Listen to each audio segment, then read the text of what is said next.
बिस्मिल्लाहिर रहमानिर रहीम आऊज़ु बिल्लाहि मिनाश शाइतानिर रजीम बिस्मिल्लाहिर रहमानिर रहीम। हे জগতবাসী, আজকে আপনাদের সামনে একটি আলোচনা নিয়ে আসলাম।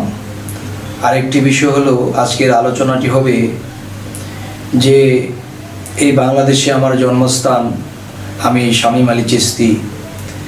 যখন আমি এদেশের সন্তান, এদেশের মাটিতে যখন হাঁটি চলি ফিরি, যদি কোথাও চলি হাঁটি বা কারো সাথে দেখা হয় বা দেখা গেছে যে যারা মাওলানা পড়ালেখা করেছে, যারা হাফেজ কারি, তারা এমন কথা জিজ্ঞাসা করে যে আপনি আলোচনা করেন বা আপনার শিক্ষাগত যোগ্যতা কতটুকু বা আপনার এই যে পথে আছেন এই পথে আপনি মানুষদেরকে বুঝাইতেছেন, মানুষকে ইসলামের পথে ডাকেন, আপনি কি নিজে তেমন কিছু বোঝেন, আপনি কোন পর্যন্ত পড়ালেখা করেছেন, কোন মাদ্রাসায় পড়েছেন, আপনার সার্টিফিকেট কি।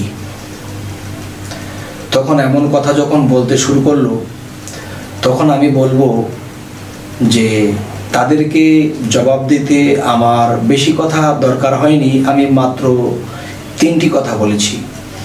3টি কথা কিরকম যে আমি বলেছি যে অবশ্যই আপনি কোনো মাদ্রাসায় পড়েছেন এবং আপনার মাওলানার সার্টিফিকেট আছে। কহে অবশ্যই আছে। তখন আমি বললাম যে আপনি মাওলানা হয়েছেন, একটি মাদ্রাসায় পড়েছেন, এরপর আরও একজন মাওলানা বা আরও একজন মুফতি তিনি আপনাকে এই সার্টিফিকেটটা দিয়েছেন। কারণ প্রত্যেকটা স্কুল কলেজ এবং প্রত্যেকটা মাদ্রাসায় প্রিন্সিপাল থাকে বা বড় হেডমাস্টার থাকে, তারা দেখা গেছে যে ছাত্রদের পড়ালেখা অনুসারে তাদের নাম্বার দিয়ে থাকে। তবে আমি বলবো যে মাওলানা শব্দের অর্থ কি। মাওলানা শব্দের অর্থ জানলেওয়ালা। জানলেওয়ালা কি? যে আল্লাহর ভেদ রহস্য, সৃষ্টির ভেদ রহস্য এবং সামাজিক বিভিন্ন সাইড তারা জানে, শিক্ষা নিয়েছে, তাই তারা জানলেওয়ালা। আচ্ছা, মাওলানা শব্দের অর্থ যদি জানলেওয়ালা হয়ে থাকে আর এটার সার্টিফিকেট আপনারা মাদ্রাসায় লেখাপড়া করে পেয়েছেন, তো এখন আমাকে জিজ্ঞাসা করা হইতেছে আপনার শিক্ষাগত যোগ্যতা কি। আপনি পীর হয়েছেন, আপনার কাছে মানুষ বায়াত হয়, আপনার শিক্ষাগত যোগ্যতা কি। তখন আমি বলবো যে বাবারে, আমি অত বেশি কথা বলতে পারবো না, তবে 2টো কথা বলি। সেটি হলো, প্রথমত যে আল্লাহুম্মা সাল্লি আলা সাইয়্যিদিনা মাওলানা মুহাম্মদ, হযরত মুহাম্মদ সাল্লাল্লাহু আলাইহি ওয়াসাল্লাম মাওলানা। তাহলে আমি বলবো হযরত মুহাম্মদ সাল্লাল্লাহু আলাইহি ওয়াসাল্লাম তিনিও তো মাওলানা, যা আমরা দুরূদ পাঠ করার সময় এটা বলতে হয় যে আল্লাহুম্মা সাল্লি আলা সাইয়্যিদিনা মাওলানা মুহাম্মদ, হযরত মুহাম্মদ সাল্লাল্লাহু আলাইহি ওয়াসাল্লাম তিনিও মাওলানা। তাহলে তিনি কোন মাদ্রাসায় পড়েছিল এবং তিনি তার মাস্টারটিকে এবং তার সার্টিফিকেটটা কি। তখন বলতেছে না, হযরত মুহাম্মদ সাল্লাল্লাহু আলাইহি ওয়াসাল্লামের সাথে আপনি তুলনা দেন কেন? মাওলানা শব্দটা তো মুহাম্মদ সাল্লাল্লাহু আলাইহি ওয়াসাল্লাম থেকে এসেছে। তাহলে আপনাদের সার্টিফিকেট আছে, আপনারা কোন মাদ্রাসায় পড়েছেন সেই চিহ্নটা আমাকে দেখাতে পারবেন। কিন্তু হযরত মুহাম্মদ সাল্লাল্লাহু আলাইহি ওয়াসাল্লাম তিনিও মাওলানা, তিনি তো দেখা গেছে যে তার সার্টিফিকেট সে কি দেখাতে পারবে? তার মানে সে কোনো মাদ্রাসায় পড়েননি। তাহলে তিনি কি করেছেন যে হেরা পর্বতের গুহায় যখন 14 থেকে 14.5 বৎসর ধ্যানমগ্নে ছিলেন, তখন তিনির কাছে জিব্রাইল প্রেরণ করলেন আল্লাহ। তখন সেই জিব্রাইলের মাধ্যমে যা কিছু জানার, দেখার, শিক্ষা দেওয়ার সমস্ত কিছু হয়েছে।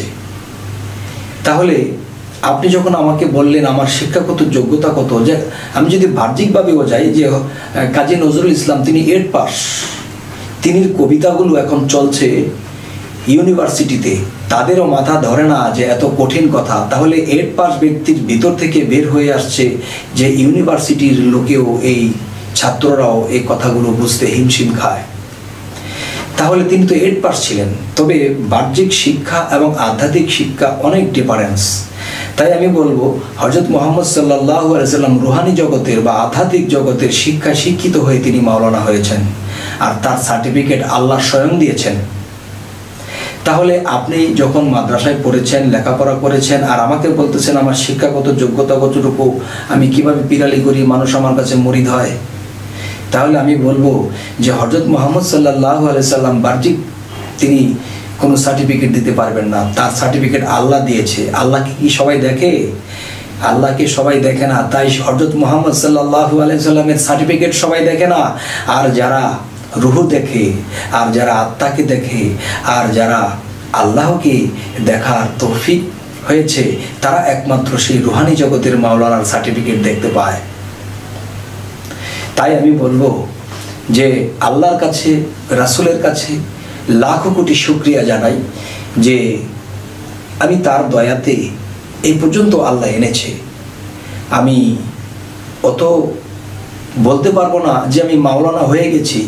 মাওলানা হয়ে গেছি কথাটা আপনারা বলতে পারেন, কারণ বাহ্যিক সার্টিফিকেট আপনারা দেখাতে পারবেন, কিন্তু আমি মাওলানা এখন হইতে পারি নাই, হওয়ার চেষ্টায় আছি। মাওলানা হওয়া এত সোজা নয়। মাওলানা শব্দের তো জানলেওয়ালা, আর সে জানলেওয়ালা কি? সৃষ্টি সম্বন্ধে তার জ্ঞান থাকতে হবে, আত্মজগৎ সম্বন্ধে তার জ্ঞান থাকতে হবে, এবং যে সমস্ত বিশ্ব ব্রহ্মাণ্ড কোথায় কি রাখা আছে সমস্ত কিছু জায়গায় বসে বলে দিতে হবে, এবং কালকে কি হবে তাও বলে দিতে হবে। তখনই হবে আমি জানলেওয়ালা। আমি পুস্তক পড়েছি, বইয়ের মধ্যে পড়েছি, বই পড়ে আমি জেনেছি। এটা হলো একটা শিক্ষা, বাহ্যিক শিক্ষা। আরেকটা শিক্ষা হলো যে আল্লাহ অগ্রিম বলার মতো তৌফিক হযরত মুহাম্মদ সাল্লাল্লাহু আলাইহি সাল্লামকে দিয়েছেন, বিভিন্ন নবী রাসূলদেরকেও দিয়েছেন, এবং বেলায়েতের যুগে ওলিয়া উলিয়াদেরকেও দিয়ে থাকেন। তাই আমি আজ এই কথাটি বলতে চাইতেছি এ কারণেই যে আজ আমি চলার পথে কিছু মানুষ, কোনো মাদ্রাসার ছাত্র বা কোনো মাওলানা সাহেব আমাকে এ ধরনের প্রশ্ন করলেন যে দেখুন আমি বাহ্যিক শিক্ষা অতটা নেই, কিন্তু বাহ্যিক শিক্ষা যারা অর্জন করেছে, যে MA ডিগ্রি, লন্ডন PhD যারা নিয়েছে, তারা বাড়ি গাড়ি করার জন্য পাগল হয়ে গেছে। আর যারা আধ্যাত্মিক জগতের ডিগ্রি নিয়েছে, আধ্যাত্মিক বা রুহানি জগতের মাওলানা হয়েছে, তারা আগে পিছিয়ে সামনে কিছু বলতে পারে। তবে হে জগতবাসী, আমার জন্য দোয়া করবেন যে আমি ওরকম একটা পর্যায়ে যাওয়ার চিন্তা ভাবনা তো নিয়েছি এবং অগ্রসর হয়েছি, যেন আমি সাকসেসফুল হই, আমার জন্য দোয়া করবেন। তো আজ এই কথাগুলো এ কারণেই বললাম, যারা আমাকে এরকম আচরণ করেছিলেন তাদেরকে এই জবাবগুলো দিয়েছিলাম যে হযরত মুহাম্মদ সাল্লাল্লাহু আলাইহি সাল্লাম মাওলানা, আল্লাহুম্মা সাল্লি আলা সাইয়্যিদিনা মাওলানা মুহাম্মদ সাল্লাল্লাহু আলাইহি সাল্লাম মাওলানা হলেন, তিনি কোন মাদ্রাসায় পড়েছিলেন? যদি মাদ্রাসায় না পড়ে তিনি মাওলানা হতে পারেন, তাহলে এই শামীম আলী চিশতি চেষ্টা করতেছে, কেন পারবে না?